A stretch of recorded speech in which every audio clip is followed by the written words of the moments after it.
Okay, so this is number 7.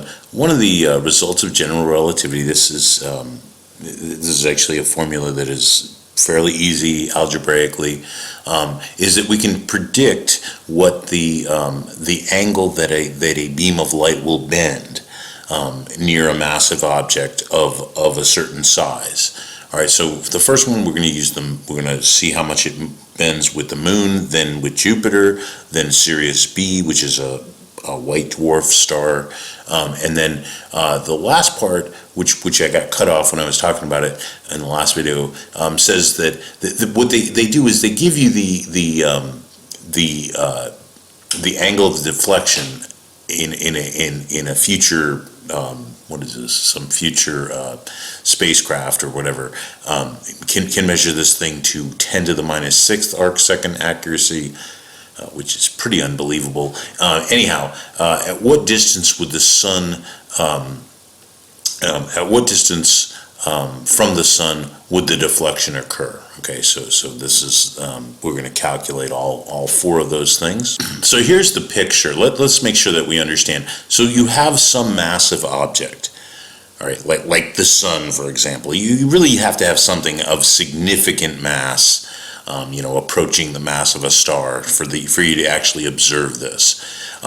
And let's say, the starlight comes really close to the sun, and then because of the mass of the sun is so large, it deflects the beam of light. The beam of light will appear to be coming from something at an angle, what I call theta right here. So this is where the actual star is. Up here is where the star would appear. Now remember, we know exactly where the stars are. I mean, if you took the sun away, you'd be able to see the stars, of course. I mean, and then different parts of our orbit around the sun. The Earth, of course, is going around the sun. Not like that. Not going into the sun. I just drew that a little crazy. All right. Anyhow, the Earth is going around the sun, and when we're in our orbit on this side, we see these stars, of course, and we know exactly what position they are with respect to each other. So what Einstein, I mean, this is the brilliance of what Einstein did. This is classic science, right? He theoretically, using this idea of general relativity that he came up with in his own mind, he found that a light beam coming really close to the surface of the sun would be deflected by an angle, and this is the equation that he came up with. This is one of the results of general relativity, is that the angle would be so the angle that the star would appear to be deflected at is 4 times big G, which is the universal gravitational constant, times the mass of the object. So not just the sun, this worked for anything, divided by the radius of the object, divided by the speed of light squared. Now the answer comes out in radian. So just as a reminder, 1 radian is about, remember, it's 180 divided by pi, so that's about 57.3 degrees. And then this is a really small angle, in other words.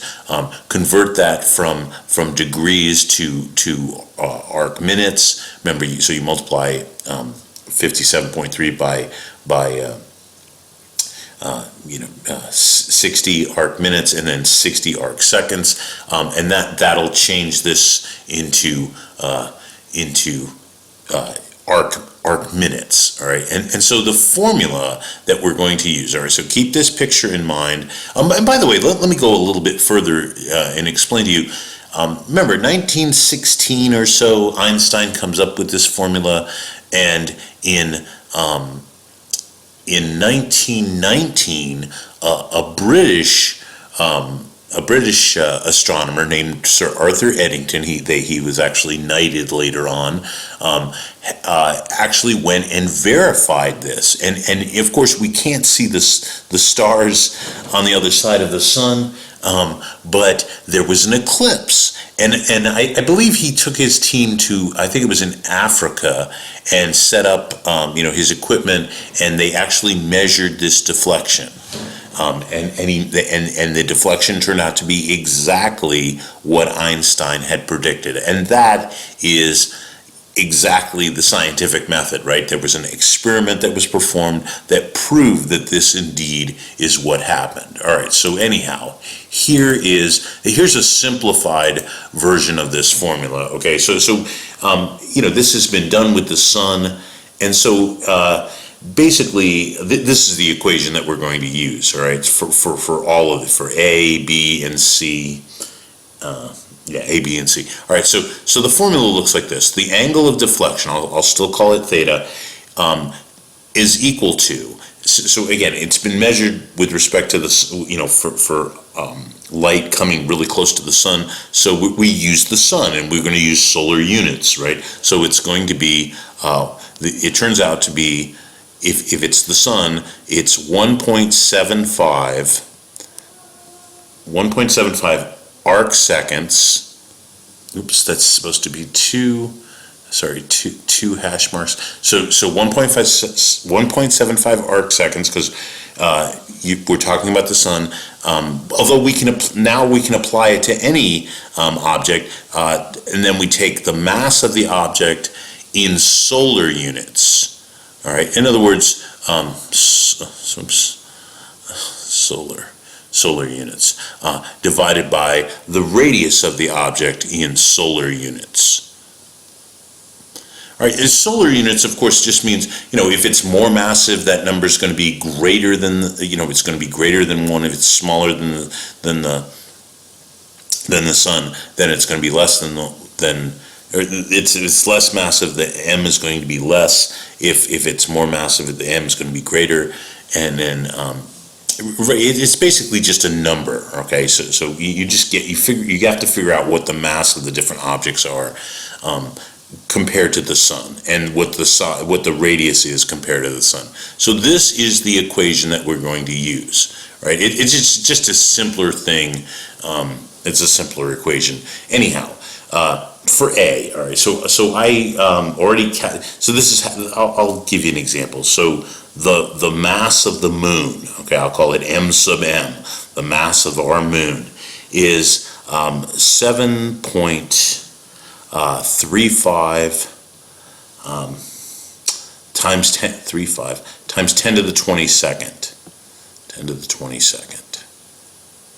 It's in kilograms, of course, kilograms. And then we divide that by the mass of the sun, which is 2 times 10 to the 30th, also kilograms.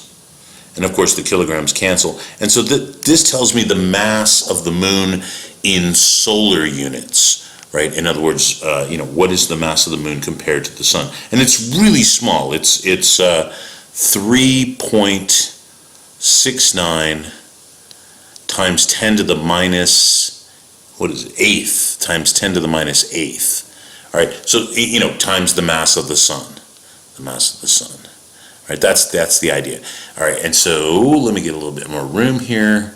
Actually, let me just scroll down. All right, and then the radius of the moon compared to the radius of the sun, you do the same type of calculation.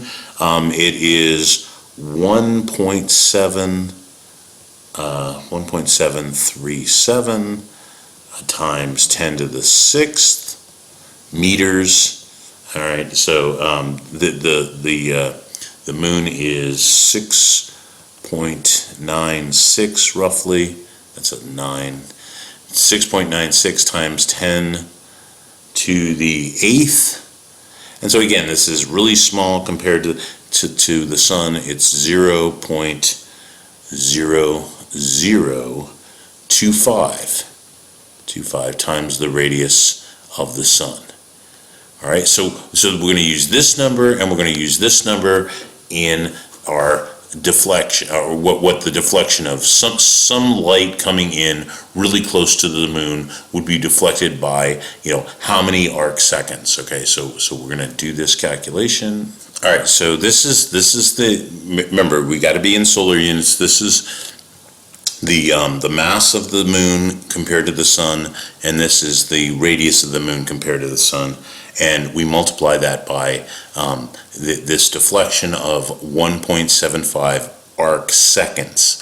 All right, so this turns out to be a really small number. It turns out to be, let's see, what did I get? 2.57 times 10 to the minus fifth arc seconds. All right, so I'll just put the two hashtags. That means arc seconds. All right, let's do part B, because I'm starting to run out of time and I don't want to make another video for this particular homework. I just want to finish this up. All right, so for part, here, let me write it.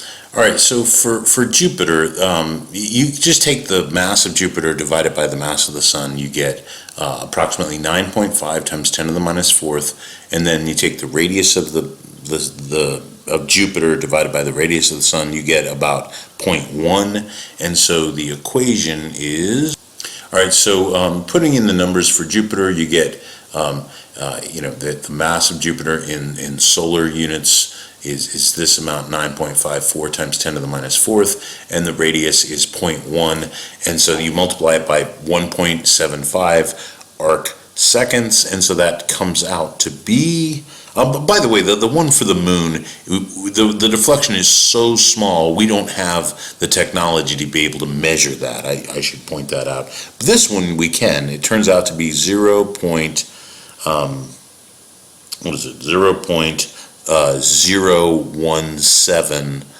arc minutes. I'm sorry, arc seconds, of course, for the planet Jupiter. All right, so let's do the one for Sirius B. So for that one, I'm just going to write in what we have. All right, so theta is equal to, hold on, let me pause this. All right, so for Sirius B, which is problem C, it turns out that it's 1.1 times the mass of the sun, but of course it's a white dwarf, so it's really tiny. It's 0.0073 times the size of our sun, and so the answer, this is what it ultimately will come out to be. But before you do that, you would get an answer of 263.7 arc seconds, and then to get this number that we finally got, we say, of course, there are 60 arc seconds in 1 arc minute, right? And so the arc seconds cancel, and so that's how you get this number. You just divide this 263.7 by 60. All right, let me finish this up.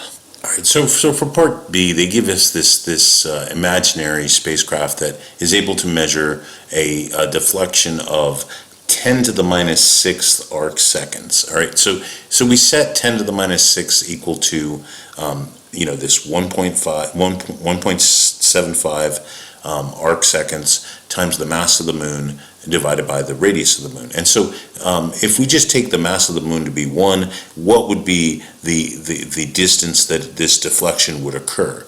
So that basically, what would R be in solar units? So it's just 1.75 divided by 10 to the minus 6. The arc seconds cancel. So it turns out to be 1,750,000 times the radius of the sun, which turns out to be 1.2 times 10 to the 15th meters. But remember, there's 1.5 times 10 to the 11th meters in 1 astronomical unit. So when you do this, if you do this, then this is in meters, the meters cancel. Because we want this in astronomical units, right? It turns out to be about 8,121 astronomical units. So that's way bigger than the solar system. Our solar system is maybe 100 astronomical units. in radius. So, this is really, really large, a huge deflection angle. All right. Okay, so that's the homework.